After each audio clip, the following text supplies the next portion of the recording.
Up guys, it's Desro. Welcome to another StarCraft 2 vlog. This is possibly my last vlog. This is a vlog about Dreamhack Montreal 2016.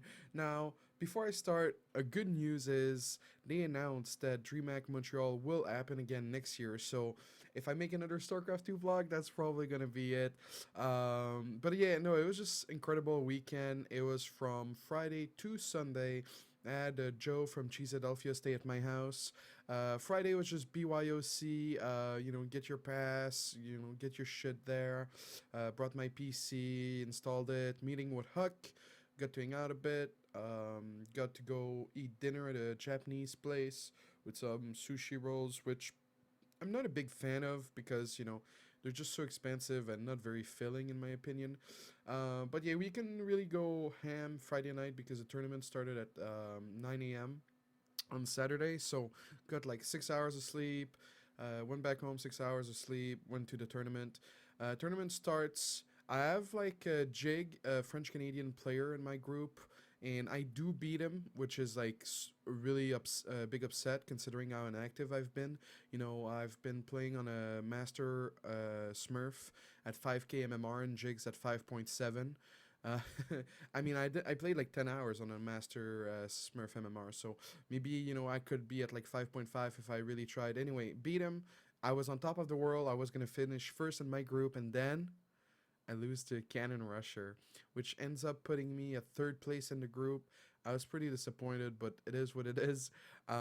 If I did finish first, I probably would have made it further in the tournament. I ended up playing Huck in the second round, and then the losers after that was best of one. And now the games in the losers were so sloppy, it didn't even make sense. I was playing versus like um master Protoss players that were like below 5k MMR, and I was just having the sloppiest games. There was a game that lasted 37 minutes where I ended up winning, and even Uck was watching a bit and he was like, wow, I can't believe you won that. I'm like, yeah, dude. I just I did everything I could, and then I ended up having to face Poke Bunny, who qualified twice for Challenger this year, and I almost won. There was two or three instances, or at least two good instances in the game where I could have ended it, but I didn't have the killer instinct anymore. Just not playing StarCraft at all. So I ended up losing, and if I would have won that round, I would have played a Cannon Rusher after, and then I would have replayed Huck.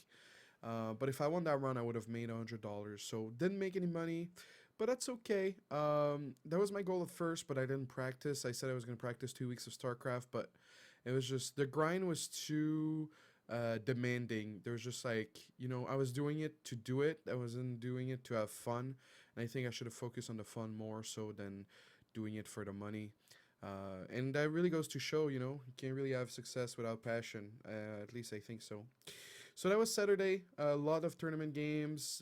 Tournament ended 8, 7, 8 around there. We went to, what did we eat? We Jesus Christ, what did we eat Saturday? I ate with okay, I believe so. Did we go back to his hotel? No, we didn't go back to his hotel. Ah, we went to eat poutine. We went to eat poutine, and then we met David Kim at the poutine place. I completely forgot about that part of the weekend until now. That's crazy. That's how packed those weekends are. So I brought Huck and a couple of friends to La Banquise in Montreal, which is not the best poutine if you're one of the like most hardcore poutine reviewer there is, but it's like probably top three, wide variety of menu, and David Kim and Kim Fan were there. So we waved David Kim hi. I wish I got to talk to David Kim that weekend, but I could have there. But David Kim or Kim Fan came and sat down with us, and since I met her at the summit last year, I kind of asked a few questions about her dog and all that. She's always very nice to talk to. After that, after the poutine place, we went to there's two bars in Montreal for gaming. There's Meltdown, which has a lot of PCs, and there's Nexus Smart Bar. Nexus Smart Bar is more consoles. We went to Meltdown because it was Tempo's birthday, and everyone was gathering there, but it was so packed, and it was raining too. So we decided to walk into the rain to go to Nexus, and it was packed as well, but we ended up getting a table. The owner tried to hustle to get some people over there. So he told Huck, "I'll open a tab for you." Got some shots, played some Mario Kart, played some Smash. I won both. um, and yeah, then eventually went back to Nexus because I wasn't staying with Huck the entire night. I was trying to meet up with Joe that was staying at my place, and he was there. So went back to Meltdown. Talked to the owner. Was the first time I was there. Talked to the owner. Talked to a lot of people. Met a few new faces, a few fans that just introduced themselves to me, and they were just really nice. It was a lot of fun. So that was, oh yeah, and then I I don't know if that was the worst decision of my life. So we wanted to Uber back home, and the search price was 2.8, and it said that there was 2 minutes left on it. So I like asked a few people. I'm like, so like, what the fuck is this? They're like, yeah, like it's gonna cost you a lot more money. I'm like, okay, there's 2 minutes left on it. I'm gonna gamble. Probably the worst fucking decision of my life. It went from 2.8 to 3.4 for a total of $120 ride. The ride is 35 when there's no surge. Ended up costing 120. I was disgusted. I was gutted. I still can't believe I paid that much. We were two splitting the bill. This makes it a bit better, but next time a regular cab probably would have cost 60. We took one Sunday night and it was 55. So but yeah, we were taking Uber because Joe wanted to drink, even though we had a car. But I mean, it's understandable. We had a lot of fun. Sunday was just very relaxed. We got to the venue a bit late. We went to eat with Scarlett and a few others. And we went to the restaurant that the players had food vouchers for. And we met up with, while we went there were all the other players not playing in the tournament. So met up with Harston, Major, Marine Lord, sort of, Snoots, Cyril, Wellmu, Bunny, you name it. Like everyone was there, and it was really really cool because I didn't go backstage on the first day or the second day to go and meet them. So it was really nice to get to catch up a bit with them, and Major being the goofball that he is, we talked a bit of Overwatch, we talked a bit about the tournament and Montreal and all that. It was really nice because it's probably like a lot of these guys came on my talk show. A lot of these guys I've talked to online for so many years, and it's probably going to be the last time I see them for the foreseeable future, unless I get really good at Overwatch, or until next year for Dreamhack Montreal 2017. But still, it was just really really cool to see them again. So after that lunch, we went back to the venue, and once Neeb lost, I really didn't have much interest in the finals, so I didn't try to hustle to get a place in the stadium or whatever, like where the chairs and the bleachers were. So we had to drop my PC back at my house. So we did that before the final started, and then after the final started, we drove to my house. Then we met up with everyone again. We went to a Korean fried chicken place in Montreal. If you're from Montreal, the Bassac near Sainte Catherine, you can look it up on Yelp. It's on Rugy. Oh my god, it was really really good. I've been looking for good Korean fried chicken. Um, KFC is probably like the bottom of the fried chicken. Korean fried chicken in Korea, the top. The second best that I've had so far was in Atlanta. People from the south do know how to make their fried chicken, and then that place was the third best place. Um, a bit pricey, but you get a lot of chicken. Like trust me, you get a lot of chicken. It was really really good.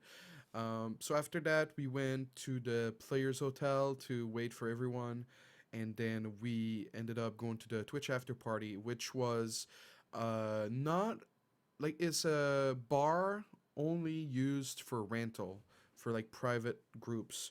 And so it was very exclusive, very private. I emailed Twitch and asked for a plus one, and they said they might be able to do it. And when I tried at the venue, they couldn't even do it. So that's how exclusive it was.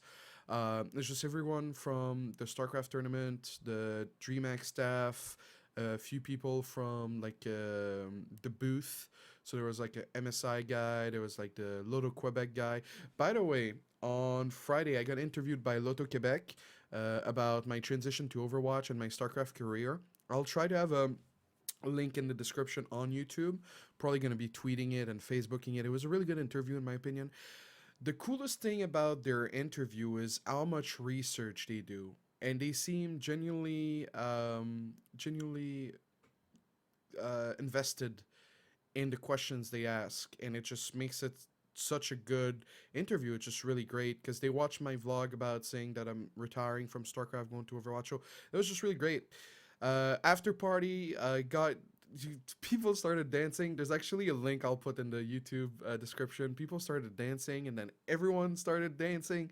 And honestly, in my 6 years of like Twitch after parties and traveling around the world, there was not a better after party than this one. Like, trust me. I don't know if it was because it was so exclusive. I got to um, I got to talk to Apollo and Tasteless. I mean, I've talked to them before in the past. Got to hang out a bit with Apollo back in Romania in 2012, and a few other events after that, and Tasteless the same. It was just really nice to get to talk to them again for like 5-10 minutes. Probably spoke to Tasteless for more than that. I also caught Artosis upstairs when he was trying to go to the bathroom. Not like when he was entering the bathroom, but I saw him and I'm like, "Hey, how you doing?" And then we started talking about all sorts of things, and it was just really great. Just great event. I had a lot of drinks, but I didn't do like anything crazy. I don't think. Maybe like the few last people that tried to talk to me, I just was non-functioning, but that's okay. Grabbed the Uber home, and then Joe. I had another person, Nancy, stay in my place, and then they left Monday morning, and that was that. The weirdest thing, I cooked them breakfast. I let them go. An hour or two later, the hangover hits me. I was totally fine before that. The hangover hits me. I have nausea, all that. So Monday was just like trying to recover from that. Yesterday I cleaned my studio. It's really clean now. Took like 4 hours. Even bought a can of compressed air to clean my PC. Just turn everything upside down, untangled all the cables. I did a really nice job, and now I'm making this vlog. Gonna put this on YouTube. Gonna start streaming some Overwatch. Life is good. But yeah, that was my DreamHack 2016, DreamHack Montreal 2016 experience. I've asked a lot of people what they thought about the city. Obviously, even myself, whenever you go to an event, you don't really get to travel much or see much of the city, but they seem to like it so far. Obviously, a lot of people told me, and I kind of told them back, like, they're like, yeah, compared to Europe, it's really clean. I'm like, yeah. When I lived in Canada, before I left the country to go to Korea, I thought, oh, Canada's so average, I don't like it. Went to Korea, I'm like, oh wow, Canada's so clean. Went to Europe, I'm like, okay, I fucking love Canada. There's nothing wrong with this country. I mean, there's a few things wrong politically and socially and all that, but all in all, Canada's a great country, and I'm glad people enjoyed DreamHack Montreal.